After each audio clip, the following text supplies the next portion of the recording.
मनोज जरांगे भाषण करतायत, रोज मेळावे होत आहेत, प्रेस कॉन्फरन्स घेत आहेत, चिडलेत, रागावलेत, भडकलेत, संतापलेत, उद्विग्न झालेत, प्रक्षुब्ध झालेत, काही प्रमाणात वैफल्यग्रस्त झालेत. त्यांचा आवेश, अभिनिवेश उग्र तीव्र असा झालाय. हो रे बाबा हो. मला काय सांगताय, माझ्या 24 तास माझ्या डोळ्यासमोर 24 तास चालू असतो, पण जेवढा वेळ मी जागा असतो तेव्हा माझ्या डोळ्यासमोर टीव्ही चालू असतो, एक चॅनल चालू असतो, कुठला ना कुठला. आवाज नसतो, कारण माझे उद्योग चालू असतात. माझी नजर असते, काय घडतंय, कुठे घडतंय, कोण काय वाटलं मध्ये तर लगेच आवाज देतो आणि ऐकतो, काय म्हणतो, ओके ओके, हा असं ऐकतोय. मला गरज वाटली तर कोणाला तरी फोन करून विचारतो की आता हा असं बोलतोय, किंवा हा असं बोलला, किंवा हा असं काहीतरी करतोय, काय साधारण काय अंतर्प्रवाह, काय खरंच काय. आता काल मनोज जरांगे ज्यावेळेला हे सगळं बोलत होते, त्यावेळेला त्यांनी एक असं वाक्य वाटलं, तर मी वेळ आली तर जसा जीव देऊ शकतो तसा जीव घेऊ शकतो. जीव घेऊ शकतो. जीव घेणं म्हणजे काय, मर्डर करणं. जीव घेईन असं म्हणणं म्हणजे काय, मर्डरची धमकी देणं. करेक्ट. जर गेल्या 4-6 महिन्याचा गृह खात्याचा अहवाल बघा, विविध पोलीस स्टेशनला दाखल झालेले गुन्हे बघा, तुम्हाला असंख्य शेकडोनी असे गुन्हे नोंदवलेले, FIR झालेले दिसतील, की ज्याच्यामध्ये कुणीतरी फोनवरून तुझा जीव घेईन, तुम्ही कसे जगता बघतो, तुम्ही कसे जिवंत राहता बघतो असं म्हटलं, FIR दाखल, काही जण जेलमध्ये. मग ते गुंड असतील, ते गँगस्टर असतील, ते सामाजिक कार्यकर्ते असतील, ते राजकीय कार्यकर्ते असतील, ते नगरसेवक असतील, ते आमदार सुद्धा असतील, हो ना, झाले ना गुन्हे दाखल. असं बोलल्याबद्दल काय, जीवाची धमकी देणे, जीवे मारण्याची धमकी देणे, झाले की नाही दाखल झाले का नाही गुन्हे. मग मनोज जरांगे तर जाहीरपणे बोलले, टीव्हीवरून तर दाखवलं, मी जीव द्यायला जसा तयार आहे तसा जीव घ्यायला तयार आहे. जीव घ्यायला तयार आहे म्हणजे मी मर्डर करायला तयार आहे, म्हणजे मर्डरची धमकी देत आहेत ते. झाला का गुन्हा दाखल राव, झाला. तुम्ही बोलून बघा, तुम्ही कोणी कार्यकर्ते वगैरे आहात का, पत्रकार आहात का, काय वाटेल ते असाल, तुम्ही जा व्यासपीठावर, नाही तर चॅनल युट्यूबवर व्हिडिओवर नुसतं बोला की जर महाराष्ट्रातला ही परिस्थिती आवाक्यात आली नाही, मराठ्यांच्या आरक्षणाचा प्रश्न सोडला नाही, तर मी जीव पण देऊ शकतो आणि जीव पण घेऊ शकतो. अरे विदिन नो टाइम पोलीस तुमच्या घरी तुम्हाला उचललं, गाडीत घातलं, कोठडीत टाकलं, न्यायालयातून तुम्हाला जामीन मिळणार नाही याची व्यवस्था केली, पोलीस कोठडीत चोपलं, शॉक दिले कुठे कुठे कुठे, हे सगळं होतं का नाही, झालं का नाही. साधा साधा साधा असा कुठला गुन्हा नोंदवला का मर्डरची धमकी दिल्यावर, नाही. अहो नाही हो, मनोज जरांगे आपला बच्चू आहे. मनोज जरांगे हा आपला मानस पुत्र आहे. मनोज जरांगे हा आपला दत्तक पुत्र आहे. मनोज जरांगेला आपण एक भूमिका दिलेली आहे. मनोज जरांगेला महायुतीनं एकनाथ शिंदेंनी, देवेंद्र फडणवीसांनी, दरेकरांनी आणि जे काय त्यांचे सगळे जे भाजपचे नेते आहेत त्यांनी एका विशिष्ट मुखवट्याच्या मागे त्यांचा खरा जो अनुकूल असा चेहरा आहे युतीला, शिंदेंना आणि एकूणच फडणवीसांना देखील, तो तात्पुरता महाराष्ट्रात सध्या वेगळे इश्यू न निघता या इश्यूकडे लोकांचं लक्ष राहावं म्हणून कामगिरी सोपवली आहे. It's a scripted.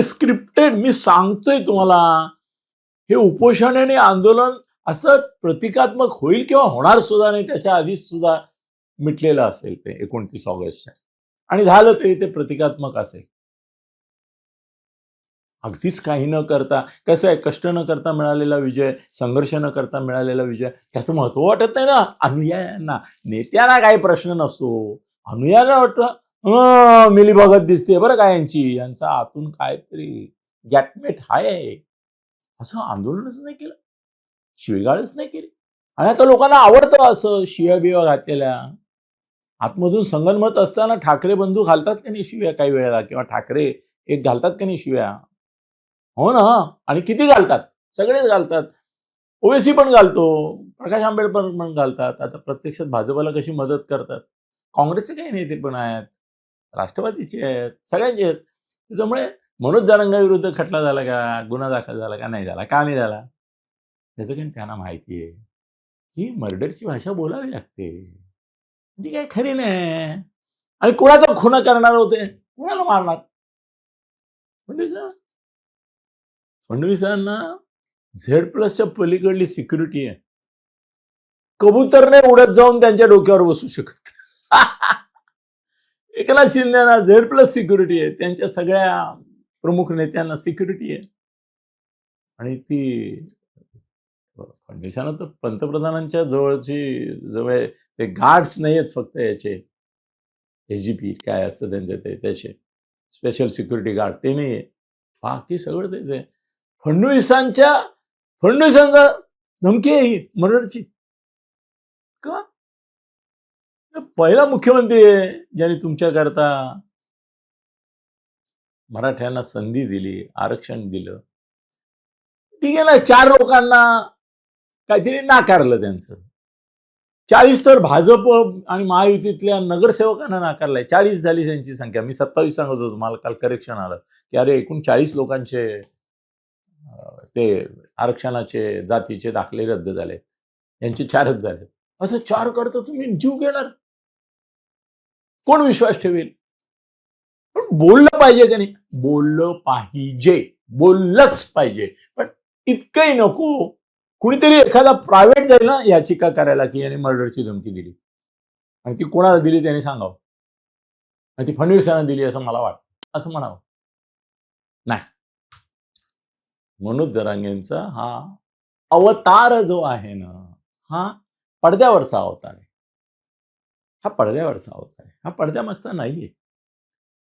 तडजोड झालेली आहे, समझोता झालेला आहे, पॅचअप झालेला आहे, फॉर्म्युला ठरलेला आहे. दुसरी एक गोष्ट अशी घडली आहे की आता घुगे म्हणून जे सर्वोच्च न्यायालयाचे न्यायमूर्ती आहेत, त्यांची आता बदली झाली आहे. ते दुसरीकडे चीफ जस्टिस म्हणून जात आहेत. ते काही संधी सोडणार नाही चीफ जस्टिस म्हणून जाण्याची. त्यांच्यापुढे मराठा आरक्षणाची सुनावणी चालू आहे.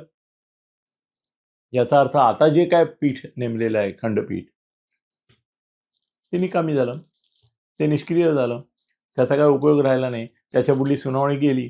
आता परत नव्याने पूर्ण पीठ, आता नव्याने परत पूर्ण पीठ किंवा खंडपीठ, what ever it is, I don't know exact term.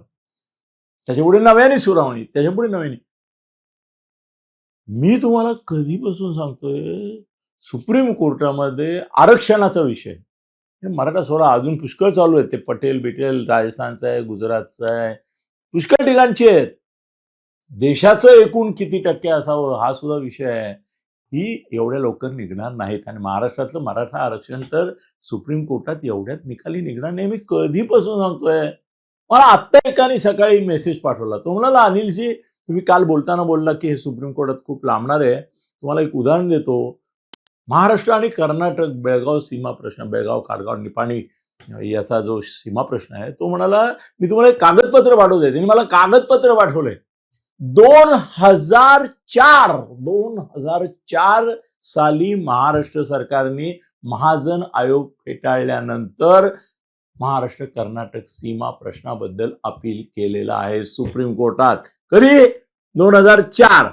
चालू काय 2026. वर्ष किती गेली? 22. सरकार किती आली? सगळी आली. सरकार किती गेली? महाराष्ट्रात पण गेली. कर्नाटकात पण बदलली, आली गेली, दिल्लीत पण आली गेली, 22 वर्ष निघून गेली. सीमा प्रश्नाचा निकाल लागला का हो? त्याने मला विचारलं, मी तुम्हाला विचारतो. तो 22 वर्ष सीमा प्रश्नासारखा विषय ज्याच्याकरता मित्रांनो तीही संख्या मला त्यांनी पाठवला आहे की आतापर्यंत 150 लोकांचे प्राण गेलेले आहेत. सीमा प्रश्नाच्या मुद्द्यावर राजकारणी कसे आगीत तेल ओततात, कसे भडकवतात, कसे संताप लोकांच्या मध्ये प्रक्षोभ निर्माण करतात, कसे त्यांना रस्त्यावर आणतात आणि रस्त्यावर ते गोळ्या खातात आणि हे आपापल्या बंगल्यात कसे सुरक्षित असतात आणि कायद्याची लढाई आहे, न्यायाची लढाई आहे, ही आम्ही जिंकू म्हणून आवेश अभिनिवेश दाखवत बसतात. आरक्षणाची लढाई देखील भरपूर काळ चालली आणि भरपूर काळ कोणी सांगावं, कदाचित मनोज जरांगेंचा नातू देखील ज्या वेळेला परत मनोज जरांगेंसारखा नेता होईल तेव्हा सुप्रीम कोर्टामध्ये आरक्षणाचा विषय तसाच लोंबकळत असेल. आता 22 वर्ष सीमा प्रश्न ज्याच्यावर माणसं मेली तो चालला, हा पण चालू शकेल. मनोज जरांगे जे बोलतायत मनावर घेऊ नका. सरकार पण कुठे घेत आहे? सरकार कुठे घेत आहे? बावनकुळ्यांवर तुटून पडले की त्याने असा पत्र लिहिलंय. बावनकुळे म्हणाले, ते म्हणाले नार्को टेस्ट घ्या. अरे घ्या ना. बावनकुळेने लगेच सांगून टाकलं माझी नार्को टेस्ट. हो चला चला कुठे येऊ सांगा. मी कुठे असं पत्रक काढलंय? दाखवा ते पत्रक दाखवा. तुमचे 4 गेले. अरे आमचे भाजप आणि एकनाथ शिंदेचे 40 गेले. आम्ही करतो का असा दंगा? आम्ही करतो का असं आरडाओरडा? आम्ही करतोय का आक्रोश? आम्ही करतो का आक्रोंदन? आम्ही करतोय का अशा तऱ्हेचं तीव्र उग्र भीषण आंदोलन? असं आम्ही हिंसाचाराची भाषा करतोय का? आम्ही मरायची आणि मारायची भाषा करतोय का? असं भाषा खरं म्हणजे जरांगे आपण एक आहोत. मला माहिती आहे शिंदे साहेबांच्या मनात, तुम्ही उगाच शिंदे साहेबांना सुद्धा त्या दिवशी बोललात ते नाही आवडल्या शिंदे साहेबांना. मी सांगतो तुम्हाला, त्यांचा मित्र आहे, मी जाणतो त्यांच्या भावना, मी ओळखतो त्यांचं मन. ते म्हणाले का म्हणजे ठीक आहे, त्यांनी विरोधात बोलावं, त्यांनी संघर्ष करावा, आंदोलन करावं, त्यांनी असं ठिकठिकाणी सभा घ्याव्या, त्या सभांना आम्ही परवानग्या द्याव्या, त्यांना पोलीस प्रोटेक्शन द्यावं, त्यांना एकही परवानगी आम्ही नाकारणार नाही. ते जे काय बोलतील येऊ दे ना, काही हरकत नाही. त्याचं कारण जो फॉर्म्युला पॅचअपचा आहे त्या फॉर्म्युल्यातून तात्काळ ताबडतोबीने जी आश्वासनं आधी दिली होती त्यापेक्षा वेगळं काही द्यायचंच नाहीये. वेगळं काय नव्याने कसं देणार? सुप्रीम कोर्टात केस चालू आहे.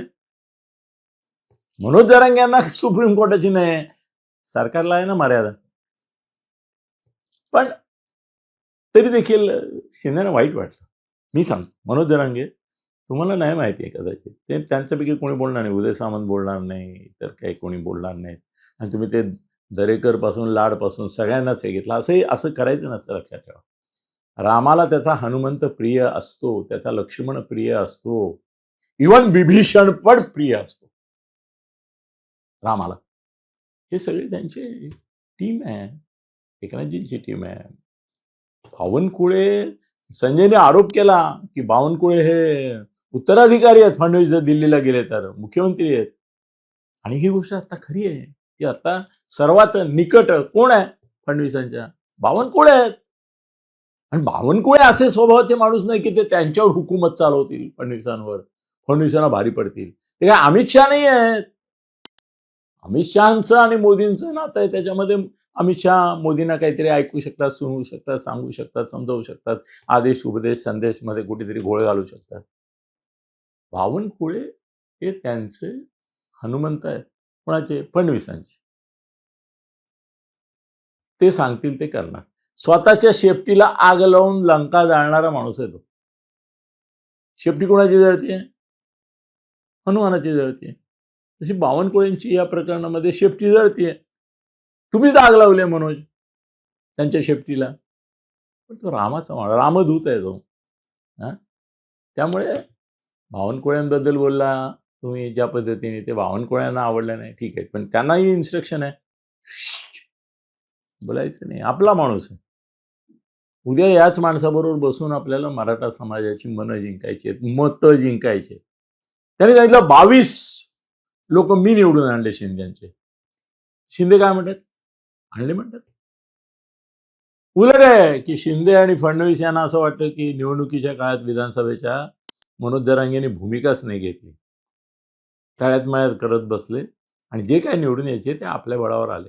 मनोज जरांगे बरोबर होते का नव्हते, त्यांनी भूमिका घेतली का नाही घेतली, का तटस्थ राहिले का अलिप्त राहिले, काय राहिले, घेणं देणं नाही. त्यांच्यामुळे कुणी निवडून आला नाही, त्यांच्यामुळे कुणी पडला नाही. हे फडणवीस शिंदेचं मत आहे. मनोज भाई, मी तुम्हाला सांगतो, तुमचे काही मित्र माझ्या संपर्कात आहेत, तुम्हाला माहिती आहे. ते असं 2-4 दिवसांनी त्यांचा फोन येतो, तुमची मतं ते सांगतात, माझी मतं तुमच्यापर्यंत पोहोचवण्यासाठी मी त्या मित्रांनाच सांगतो ना. माझी मंत्री आहेत ना ते, आणि तुमच्याबरोबर असतात, दिसतात. तर त्यांच्याशी बोलतो ते. तुम्हाला मी कालच त्यांना रात्री फोन केला होता स्वतःहून. एरवी त्यांचा येतो, काल मीच केला. म्हटलं हे काय मर्डरची भाषा काय करताय साहेब. एकदा पब्लिक समोर आल्यानंतर नेत्यांनाही जरा आवेश चढतो, बोलावं लागतं. हे हातामध्ये सुरी घेऊन नाही तर गन घेऊन थोडेच मर्डर करायला जाणार आहेत, आणि यांना हातात गन घेऊन आणि सुरा घेऊन मर्डर करायला जाऊ देणार आहे का साहेब? धमकी दिली म्हणून उचलतायत लोकांना. ठीक आहे, हे टॉलरेट करताय सरकार. एकही FIR दाखल होत नाहीये. कारण सरकारलाही माहिती आहे की ते जे बोलतायत ते बोलू द्यावं.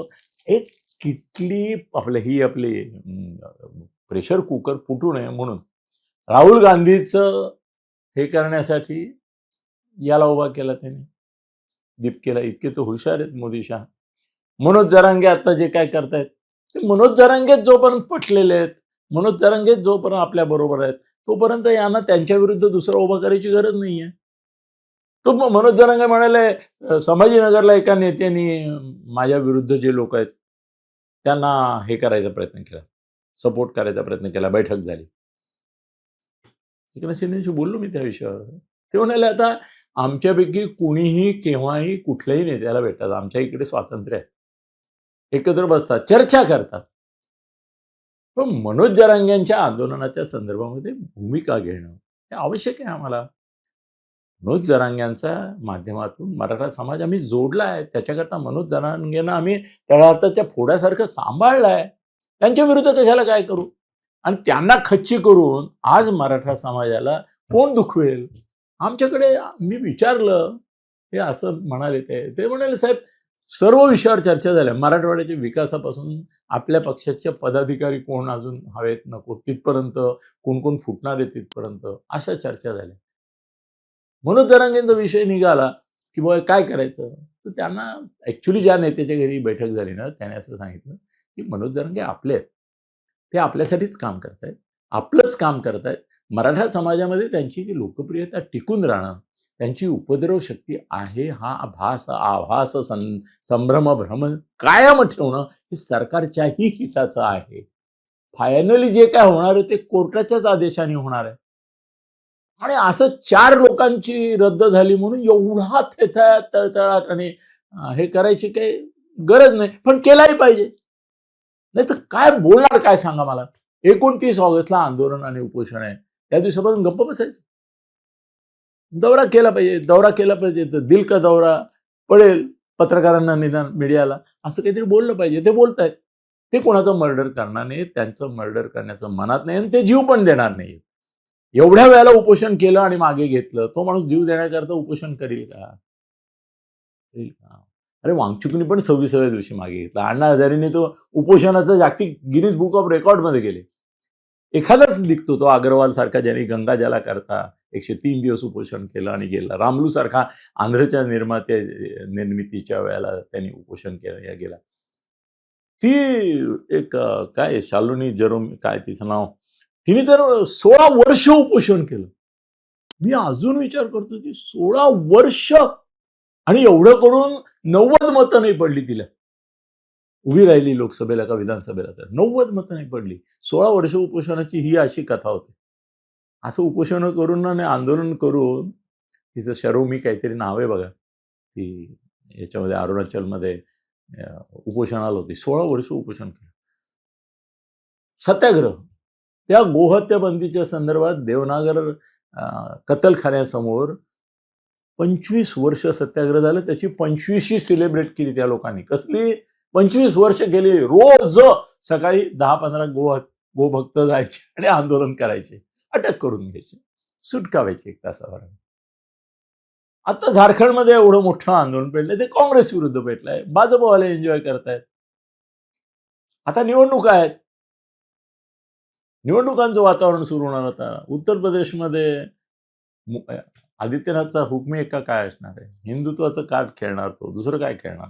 दुसरं नाहीच आहे त्याच्याकडे. परफॉर्मन्सला लोक किंमत देत नाहीत. जर परफॉर्मन्स, गुणवत्ता, बुद्धिमत्ता, क्षमता, योग्यता, पात्रता हे जर निकष मतदार मानत असते आणि भावनेत वाहून जात नसते, तर मृणाल गोरे, मधु दंडवते यांच्यासारख्यांचा पराभव झाला असता का? सांगा भाव तुम्ही. झाला असता? मधु दंडवते पडले. देशामध्ये अशी किमान 50 माणसं आहेत की जी तेथे माझे कर जुळती या पात्रतेची, योग्यतेची होती, पडली, गेली, 12च्या बाद डिपॉझिट गेली त्यांची. मतदार त्या करतात, मतदार भावनेवर मतदार करतात, भावना भडकवायच्या असतात. त्या निवडणुकीच्या वेळेला कोणत्या मुद्द्यावर कशा भडकवायच्या हे तंत्र आता यांना अवगत झालेलं आहे भाजपवाल्यांना. They don't bother for anything.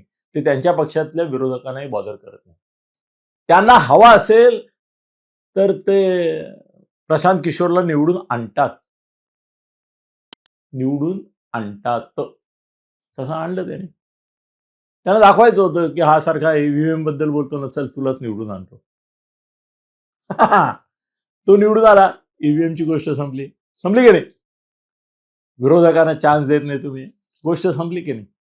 एका प्रशांत किशोरच्या विजयामुळे, बरं राष्ट्रीय अध्यक्षाच्या ह्याच्यामध्ये झालं म्हणून तुम्ही बोंब मारता.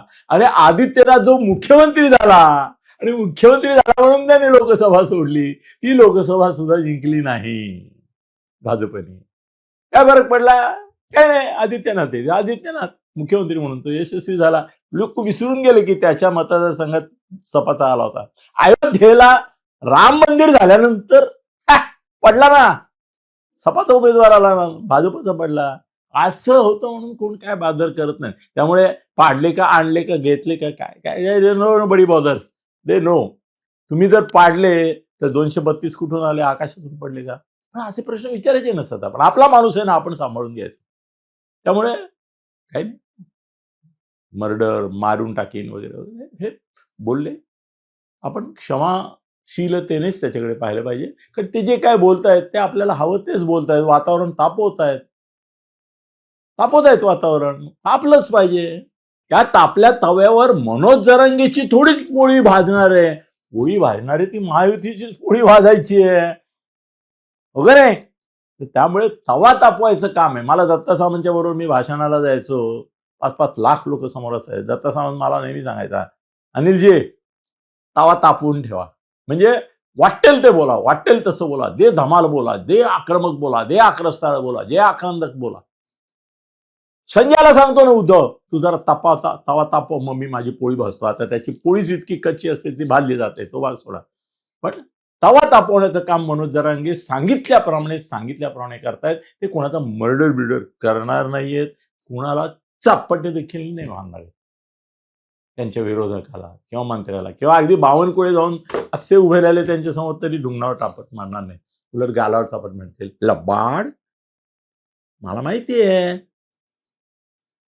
तू काही केलेलं नाहीस. अरे पण असं चालत नाही, असं बोलावं लागतं. बडीचा बकरा द्यावा लागतोय. आता तुझ्यावर नाही तर का फडणवीसांवर डायरेक्ट टीका करू का?